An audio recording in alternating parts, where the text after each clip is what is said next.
Wagyu, buongiorno da me, da quando ci vo, e dalla mia bella Yaris.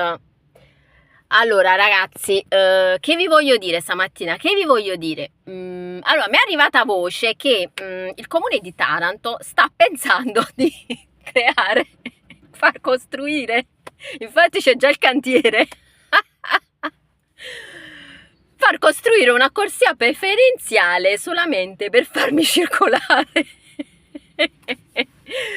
Per far circolare me con la Yaris, perché ragazzi qua la cosa si sta infittendo, si sta facendo molto seria. I tarantini praticamente hanno paura di uscire la mattina.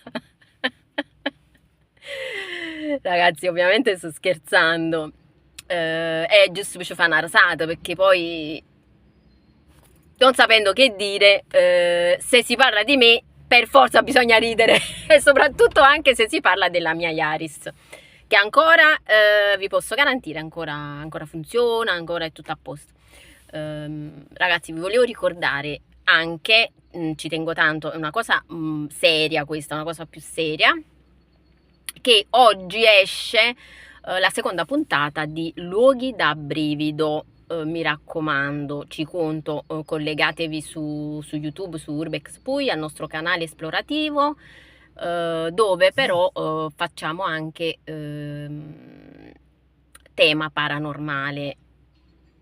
Ragazzi, è veramente un episodio sconvolgente, mi raccomando, non mancate.